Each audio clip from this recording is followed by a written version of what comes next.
Katanga Mole Kakwenze, after the fact of murder on a charge sheet with the count of murder was incorrect, illegal, improper, and irregular. Two, that the land chief magistrate had no jurisdiction to take a plea of the respondents on a charge sheet where there is a count of a capital offense of murder, which is only triable by the High Court, and three, that the finding and the ruling of plea of not guilty by the chief magistrate in respect of the respondents be set aside. The application was supported by an affidavit shown by an accuser, Chief State Attorney,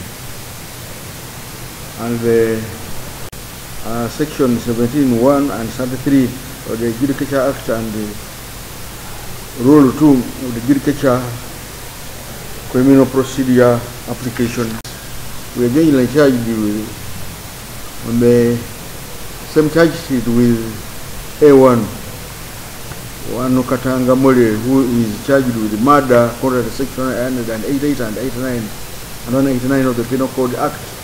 A2, Kakwanza Patricia, A3, Nkwanzi Martha Katanga are charged with destroying evidence under Section 102 of the Penal Code Act, while A4, Otai Charles, and A5, Amanyiri Charles are charged with being accessory after the fact of murder under Section 392(1) of the Penal Code Act.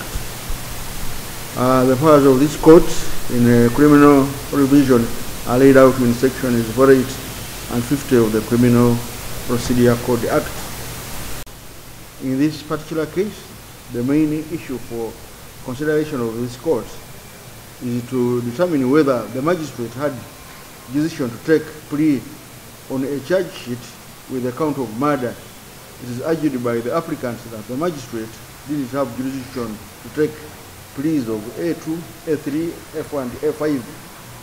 The basis for this argument is that they are jointly charged with A1, who is charged with a capital offense for which the chief magistrate lacks jurisdiction.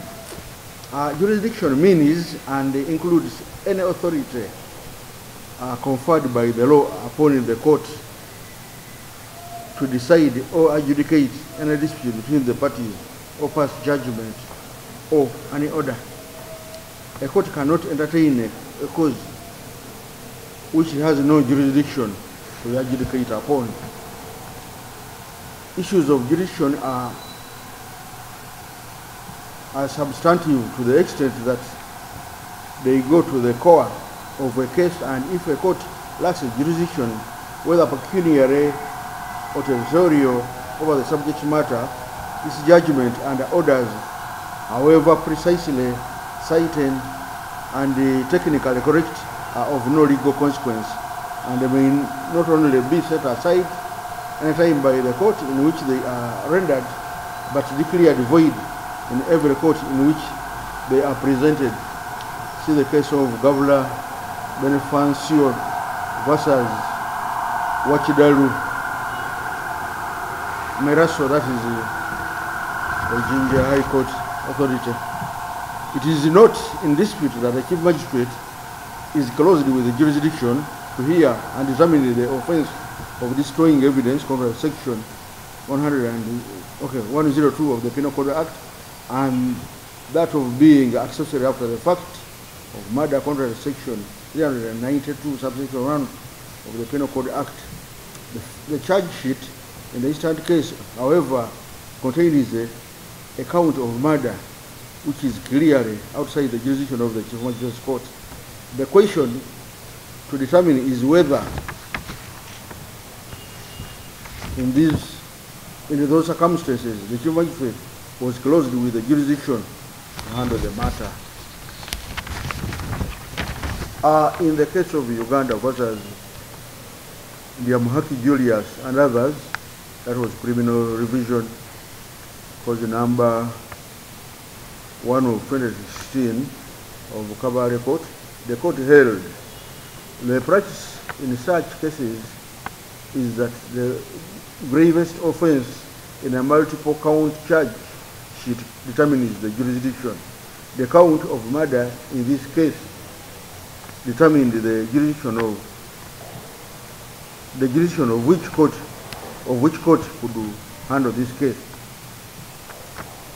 Now,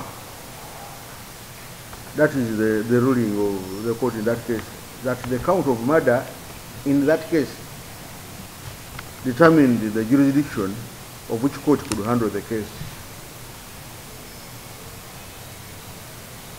I find no reason to depart from that decision. The magistrate was therefore only required to read the charges and advise the respondents that he did not have jurisdiction to hear the case, and that they would take a plea or apply for bail in a court with a competent jurisdiction, and thereafter remand them. The purported actions taken by the land chief magistrate were irregular and invalid at law. He had no power to take a plea on a charge sheet that contained the count of murder. It's only a court with jurisdiction over all the courts, over all the counts in the charge sheet that has the jurisdiction to take plea, hear and determine the case or grant bail. The above notwithstanding, the DPP also has power to determine the offences to be committed to the High Court for trial if the Magistrates Court has, even if the Magistrates Court has jurisdiction. In the result, I find that the land chief magistrate had no jurisdiction to take plea given the nature of the charges presented before him. The resultant pleas are hereby set aside for being irregular and invalid. The respondent shall take plea as the commencement of the trial before a court of competent jurisdiction. I so order. Clients who are just given birth needs a chair to sit. Is it okay if we give her a chair? She can sit? Much obliged, my lord. My lord, at the last hearing, we had also said we would mention the... Oh, no, I'm sorry. My lord, this matter is coming up for mention. My lord, we filed and served the application and affidavits in support of the application.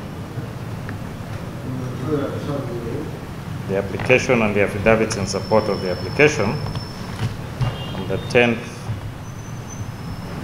of January 2024.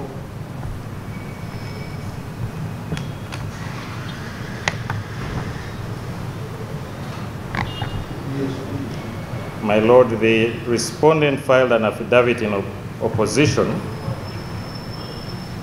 on the 17th of January.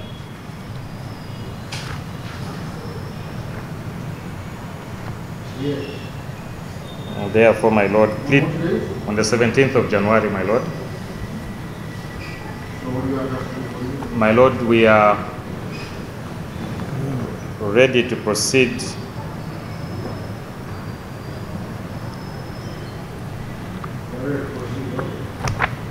Much obliged, my lord. My lord, wish to clarify that the affidavit that we filed on the 17th was for the hearing then. As of today, we are not ready to. Yes, my lord. We are therefore seeking an adjournment to be able to attend to the hearing of the day after. I'm here to hear the bail application, to respond to the bail application. Yes, my lord, and that's what I was going to say, just to inform that fixing. Tomorrow we can hear. Yes, my lord, it's about the fixing that I'm talking about. Because, my lord, the last time we were before you. No, my lord, I just... Yes, it's a simple comment, my lord. My colleague, the last time we were before you, had indicated that they would be available today and tomorrow. So I had hoped that she would say we are not ready today, but since we had also proposed tomorrow, exactly, I had hoped that because last time they had indicated they would be available on the 24th and 25th. So my lord, I proposed that then she says whether she's still available on the 25th tomorrow, so that we can come and hear the same. Much obliged. I have never. It is there for the journalists.